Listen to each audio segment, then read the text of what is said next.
મારા માનવા પ્રમાણે 2030 આવતા એગ્રીકલ્ચર ટોપ બિઝનેસ હશે. 500 દિવસ તમે ખેતીમાં ધ્યાન આપો 1.5 વર્ષ માટે, તો સાહેબ ખેતી તમે ઘણું બધું શીખી જશો. અને એક ખેતરમાં 5 થી 7 પાક કરતા હોય છે. સંકટ આવેલું છે ને, કુદરતી આફતો, ખેતીમાં મોટું નુકસાન, અને આપણે ગરીબ હતા ત્યારે લોકો આપણને કેવો આવકાર આપતા હતા, કેવી પરિસ્થિતિ હતી, બજારમાં 1000 રૂપિયા કુસી નતું હાલતું. જય જવાન જય કિસાન. આજે ડીસા મુકામે અમે આવ્યા છીએ અને પ્રગતિશીલ ખેડૂત વિશે તો બધા જાણે છે, મારે એમનું નામ કહેવું નથી, એ પોતે કહેશે. પણ અહીંયા જે અમે વાત કરવા માટે આવ્યા છીએ, વેજીટેબલ કિચન ગાર્ડનની આત્મનિર્ભર ભારત કઈ રીતે ઊભું કરવું અને એનું સેટઅપ, એ બધા જ શબ્દો આજે સાહેબશ્રીના એમનો પરિચય એ પોતે આપે અને વેજીટેબલ કિચન ગાર્ડન કેમ કરવું પડશે એની પણ વાતો કરી અને બેસીને પણ આપણે 4-5 ક્વેશ્ચનો કરવાના છે. જે કમેન્ટ્સો અમને વારંવાર આવે છે તો એના જવાબો આજે હાલવાના છે. અને આજે 4 કલાક મહા મુસીબતે એમનો ટાઈમ લીધો છે. 10 મિનિટનો ટાઈમ લેવા માટે મહા મુસીબત 4 કલાક ત્યાં છે. ફૂલ ફેમિલી અમે આવ્યા છીએ. તો પરિચય એમનો એ પોતે આપી અને આપણું આ જે સેટઅપ છે એ બતાવશે. અને આખો વિડીયો અહીંથી જે થોડું ઘણું હું બોલ્યો અને આગળનું બધું એમના મોઢેથી આપણે સાંભળવાનું છે. તો વિડીયોને અંત સુધી જોજો. તમે તમારો પરિચય આપીને સ્ટાર્ટ કરો. મારું નામ કનમજી રામસિંહજી વાધણિયા, ગામ રાણપુર, તાલુકો ડીસા, જિલ્લો બનાસકાંઠા. અમારા હરેશભાઈનું બહુ સારું કામ છે અને એ જે કિચન ગાર્ડન બનાવી રહ્યા છે આત્મનિર્ભર ભારત વિશે, અને સારી રીતે આજે અહીંયા સેટઅપ પણ ગોઠવ્યું છે. તો અમે તમને સેટઅપ બતાવવાના છીએ, કયા પાક કઈ રીતે વાવવા, કઈ રીતે ટપક કરવી, એ આખું સેટઅપ તમને બતાવવાના છીએ. તો વિડીયો જોતા રહેજો એમનો. હા, તો આપણે સેટઅપ મિત્રોને બતાવીએ. હા,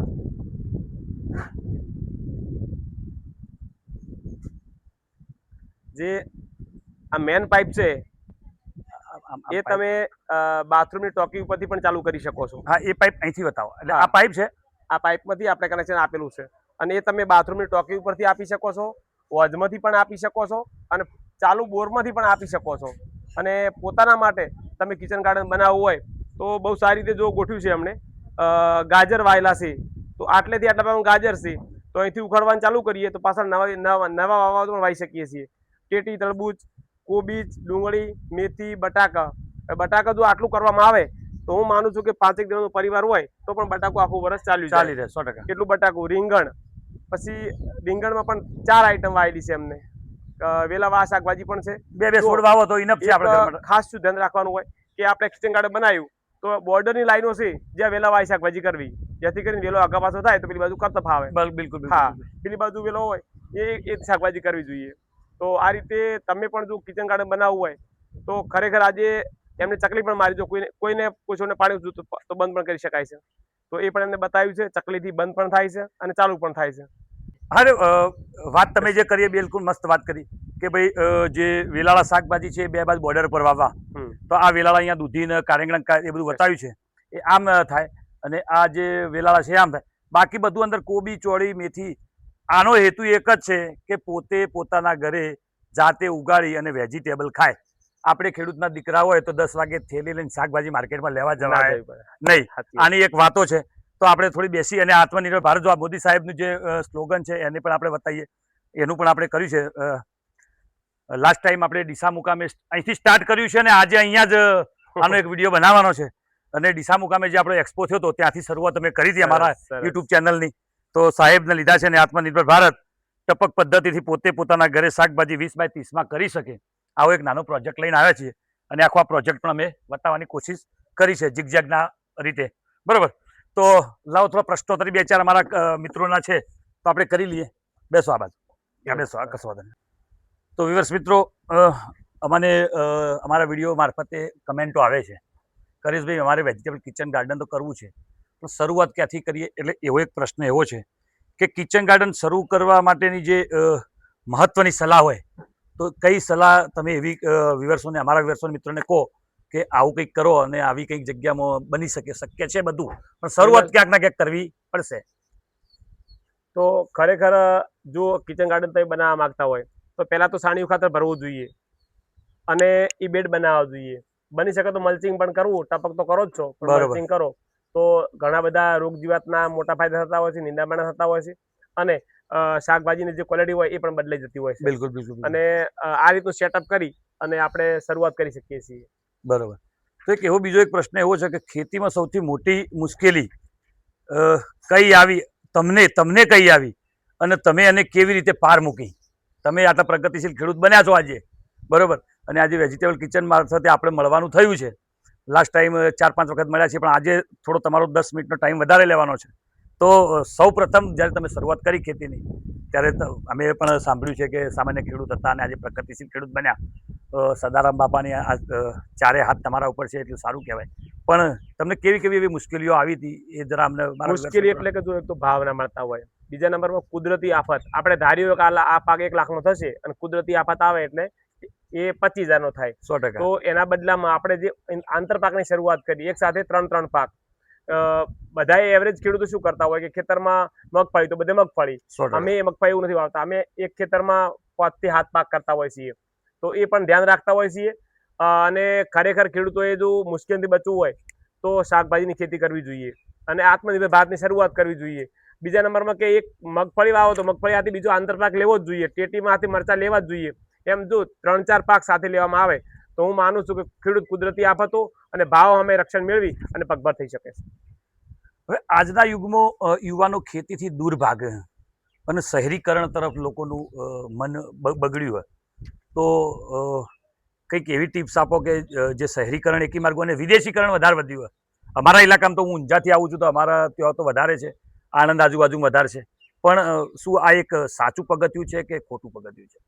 આવનાર સમયમાં મને એવું દેખાય છે કે એગ્રીકલ્ચર ટોપ બિઝનેસ હશે. બરોબર. બધું પડી ભાગશે, પણ જો અનાજ અને મેડિસિન ક્યારે પડી ભાગવાનું નથી. કારણ કે જમીનો વેચાઈ રહી છે, સોલારમાં જઈ રહી છે, શહેરીકરણ થઈ રહ્યું છે, પણ અનાજ વગર કોઈને ચાલવાનું નથી. તો મારા માનવા પ્રમાણે 2030 આવતા એગ્રીકલ્ચર ટોપ બિઝનેસ હશે.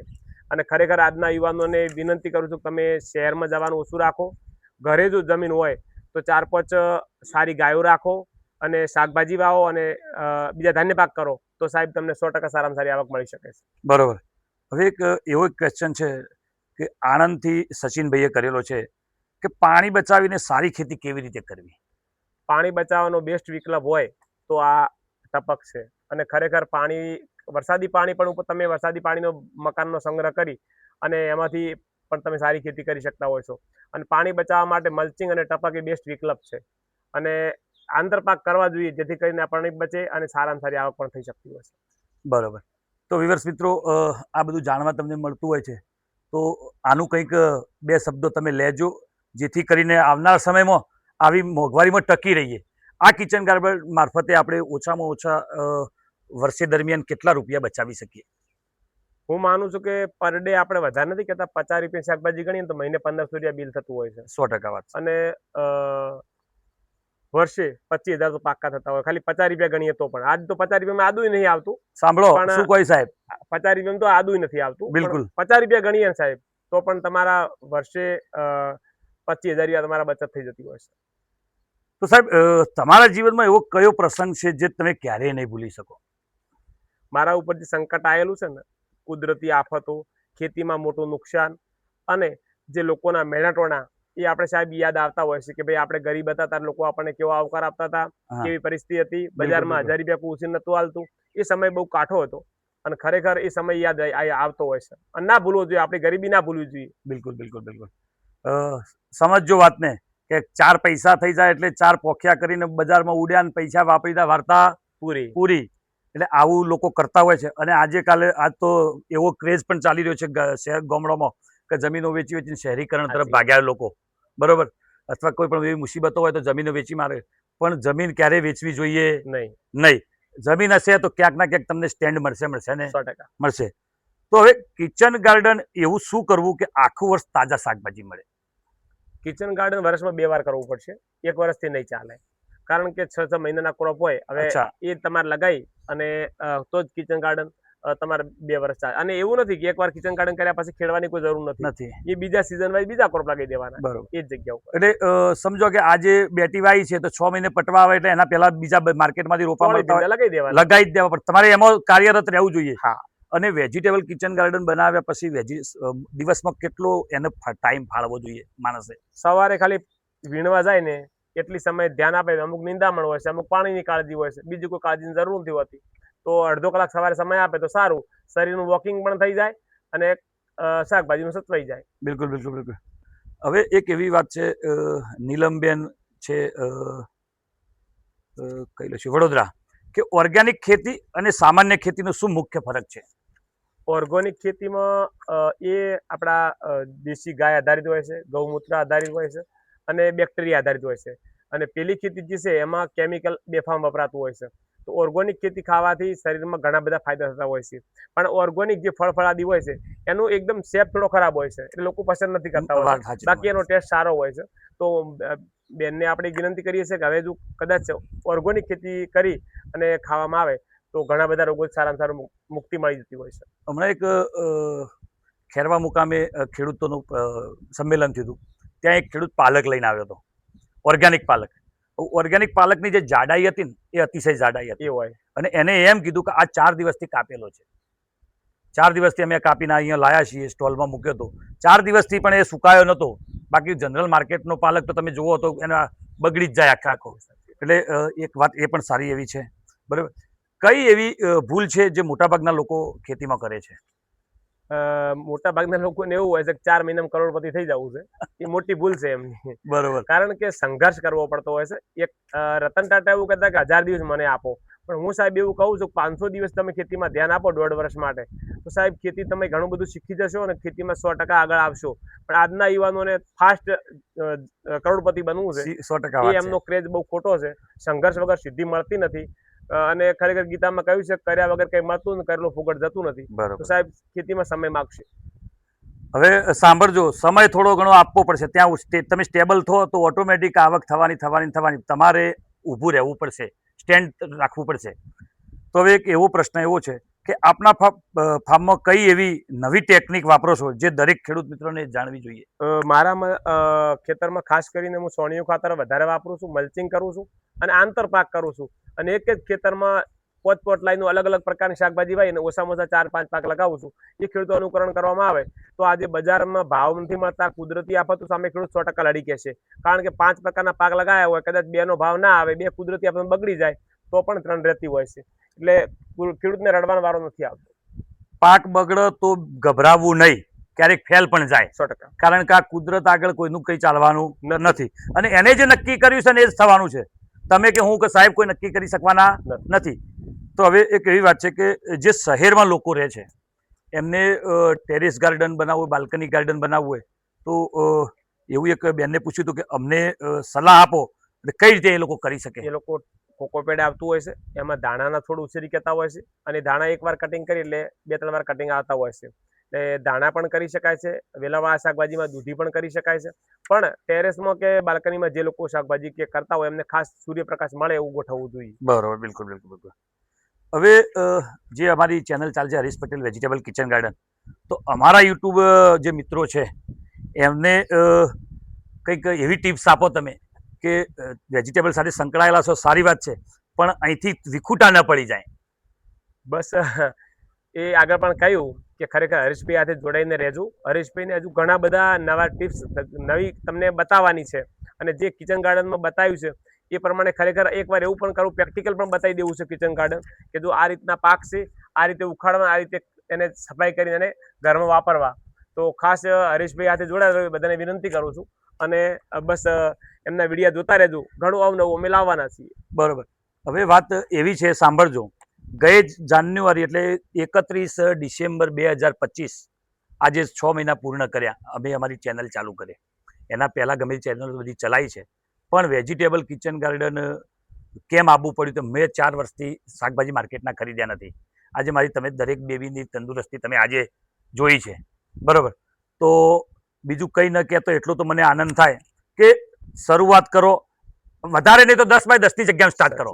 આપણે એવું નથી, તમારી બેની ફેમિલી છે, આવડું મોટું તમને કિચન ગાર્ડન મોટું પડશે, 10 બાય 10ની જગ્યા છે તો પણ વેજીટેબલ કિચન ગાર્ડન શક્ય છે.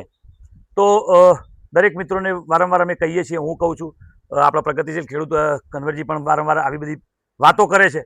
અને એમની પણ યુટ્યુબ ચેનલ પરથી ખેતીના પણ વિડીયો તમે જોવો છો તો સારું. તો એકલા વિડીયો નથી જોવાના. હા, વિડીયો જોઈને, આપણા વિડીયો જોઈને સોશિયલ મીડિયાની ઇન્કમ એમને એકલી નથી આપવાની, આપણે પણ બદલાવાનું છે. સાચી વાત. બરાબર. તો હવે નવા ક્રિએટર્સ મિત્રો યુટ્યુબ અમને પૂછતા હોય છે કે શું અમારે પણ યુટ્યુબ ચેનલ ચાલુ કરવી જોઈએ. તમે યુટ્યુબ ચેનલથી સક્સેસ થયા છો, બેન શ્રી પિનલબેન પણ સક્સેસ થયા છે. આજે તમે કયા મુકામે હતા એ તમે કીધું, એ અમે જોયું નથી, પણ 100% માણસ સાચું જ બોલતું હોય, એનો ભૂતકાળ સાચું જ કહેતો હોય. તો આજે આવા મોટા મહેલ જેવું ઘર બનાવવા જઈ રહ્યા છે, સારી એવી ગાડીઓ લાયા છે, તો એમની યુટ્યુબની જર્ની સાંભળજો મિત્રો. બહુ સારી અમારી યુટ્યુબની જર્ની સારી છે અને પિનલબેન સારામાં સારી આવક યુટ્યુબમાં મેળવી રહ્યા છે. તમે પણ ખેતીના વિડીયા બનાવો અને સારા વિડીયા બનાવો, જેથી કરીને તમારા નામ, મા બાપનું નામ આગળ વધે અને સારામાં સારી આવક મળતી હોય સાહેબ.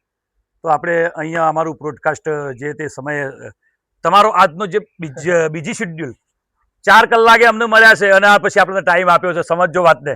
આ અમે 10 વાગે લગાવી દીધું હતું, હજી અમને લગભગ ખાધું નથી, મને એવા સમાચાર મળ્યા છે. જોવો છો હજુ પણ લોકો વેટિંગમાં હા, બેઠા અને જમ્યા નથી, એ પણ વાત સાચી છે. સાચી વાત. બોલો, હાલ લગભગ 2-2:30 વાગી ગયા છે, બરોબર, તો પણ એમને જમ્યા નથી, જમવાનો મોકો મળ્યો નથી. કેમ? ખેડૂત આવે છે તો દરેક ખેડૂતને જવાબ આપે છે. રોજની સાહેબ કેટલી વિઝિટો થતી છે ખેડૂતોની? લિમિટ જ નથી સાહેબ, લિમિટ જ નથી. સાંભળજો વાત. આખો દિવસ બિઝી હોય છે. અચ્છા, પછી એક એવું જાણવા મળ્યું છે કે અહીંયા જે તે સમયે આપણે જે મેળો થયો હતો, મેળા દરમિયાન અહીંયા લોકો પબ્લિકની મેળા જેવો માહોલ કરે થોડું અમારા રિવર્સ મિત્રોને જણાવો. ખરેખર એ મેળાની અંદરથી લગભગ આપણા ફાર્મની મુલાકાત 10,500 લોકોએ લીધી છે. 10,500 લોકોએ, સાંભળજો, અને 10,500 લોકોને અહીંયા સ્ટેબલ કરવાનું સાચવવા એ બહુ મોટી વાત. અચ્છા, એક નાત જાતની વાત મેં તમને વારંવાર કરી હતી ને એ ફરીથી સાહેબના મોઢા ઉપર પડ્યું. અહીંયા કોઈ નાત જાતની કોઈ વાત કરવામાં આવતી નથી, ત્યારે કોઈ પૂછવામાં નથી. હા, કોઈ કઈ સમાજમાંથી આવો છો ક્યારે મેં કોઈ પૂછતા નથી.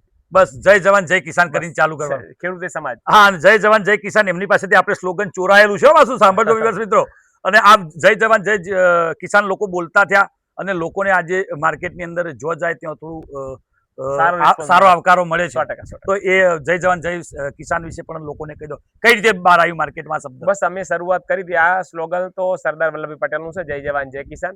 અને આપણે પણ આ વિડિયા શરૂઆત બનાવવાની કરી ત્યાંથી જય જવાન જય કિસાન બોલતા હતા. આજે અમને ઘણા ભાઈઓ કહે કયા કરવા જોઈએ જય જવાન જય કિસાન વાળા, એટલે ખરેખર બહુ સારો આવકાર મળી રહ્યો છે. જ્યાં જઈએ ત્યાં બધાનો આભાર માનું છું. રશ્મિના ચાહકો અને અમારા ચાહકો બંનેનો ખૂબ ખૂબ હૃદય આભાર માનું છું. તો અહીંયા અમે બ્રોડકાસ્ટ ખતમ કરીએ છીએ. જય જવાન અને જય જવાન જય કિસાન. ઓકે.